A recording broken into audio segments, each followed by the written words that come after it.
Le climat est donc à l'honneur cette semaine à New York en marge de l'Assemblée générale des Nations Unies. C'est la Climate Week qui réunit donc gouvernements, ONG et grandes entreprises. Raphaël Couder, vous suivez cette Climate Week pour nous depuis New York.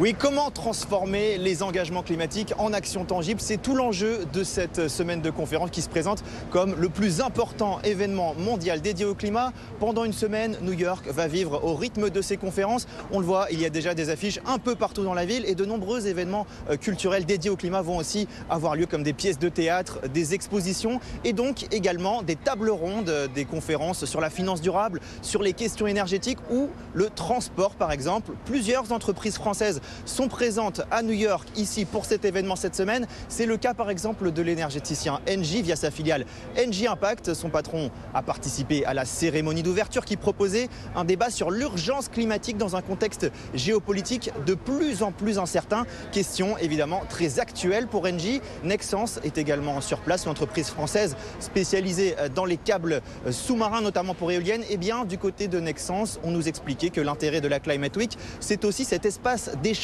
informel d'un point de vue business, mais aussi au-delà, c'est lors de ce type d'événement, en rencontrant des experts climatiques ou bien d'autres dirigeants au plus près du terrain, que des solutions concrètes peuvent émerger et faire la différence.